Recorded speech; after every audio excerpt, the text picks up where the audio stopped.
Flat Stanley, Chapter 5 The Tiarans.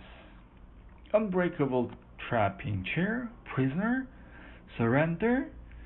The Ramchaps could scarcely believe their ears. "I don't call that peaceful," said Mrs. Ramchap. "Our president has been misled. I wish we had got to the seaside. Mr. Ramchap shook his head. "But how are we trapped? I don't." He pointed to the magnifying window. "What's that?"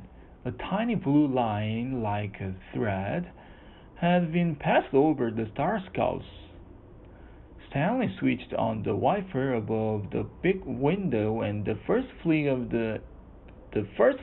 of its blade parted the blue line. "Drat!" said the radio.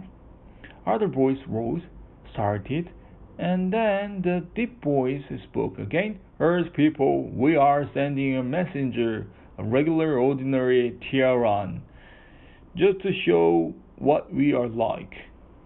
For a long moment the Ramchaps kept their eyes on the 10-3 across the field. "There," Stanley said suddenly, coming toward. Oh my." The Tiaran messenger came slowly forward to stand before the big window. A muscular, scowling young man with a curling mustache, wearing short and carrying a club. The mustache was very large, but the messenger was not. "That man," Mrs. Ramchap said slowly, "is only 3 inches tall." "Amos," Mr. Ramchap said, "it is a magnifying window."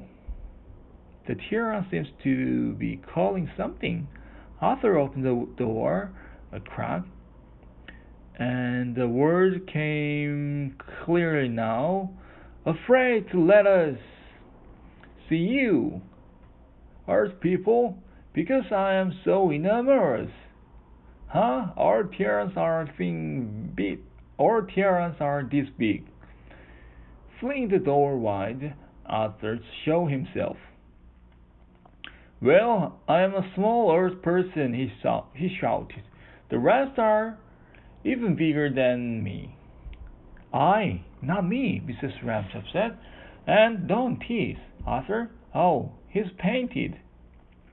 Wetting her handkerchief with cold water, she jumped down from the Star Scout and ran to dab the tears tiny brow.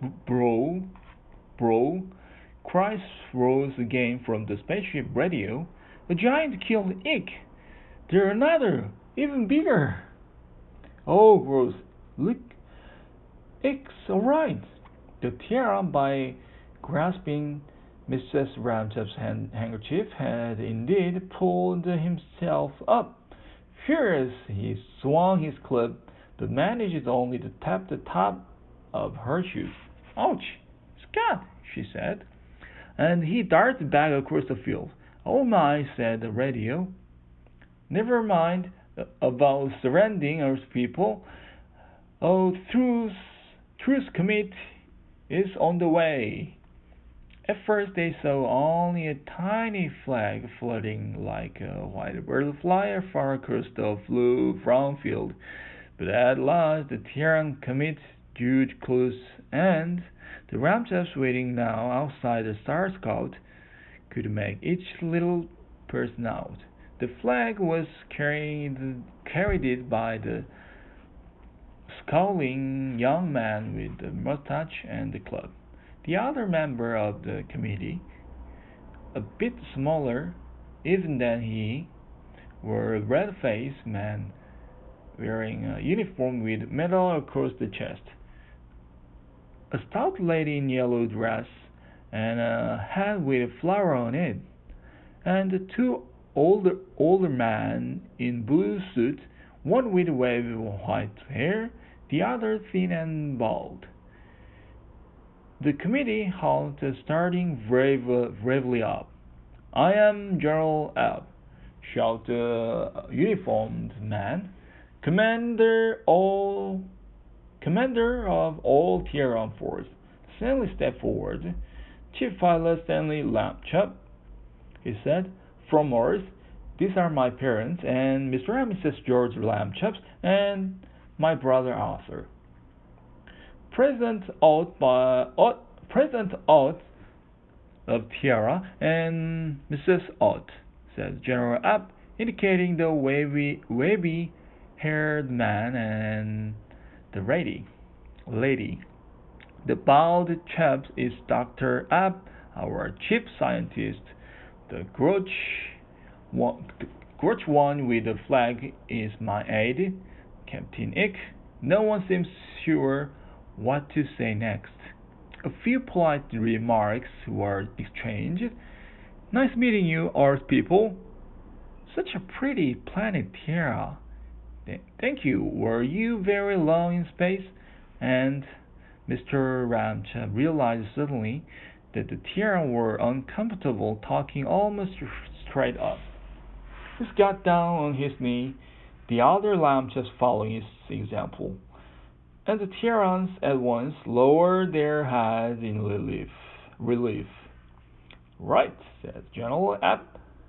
All reasonable people here. A truce, huh? All reasonable people here. A truce.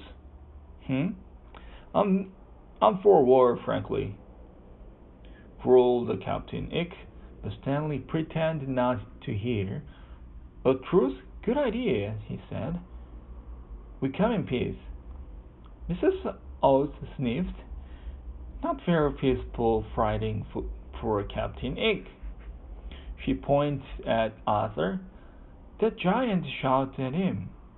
My son is not a giant, Mrs. Ramchap said. It's just that you Terrans are, how to put it, unusual petted. It's the biggest we've got actually, said General App. We hope he has scared you. President Ott raised his hand. Now, no harm done. Come, Tiranville, our capital, is but a stall away. The Ramchaps, equipped now with a handy magnifying lens for the Star Scout science kit, followed the committee. Tiranville lay just across the brownfield, behind the tan trees, no larger than an Earth-sized tennis court.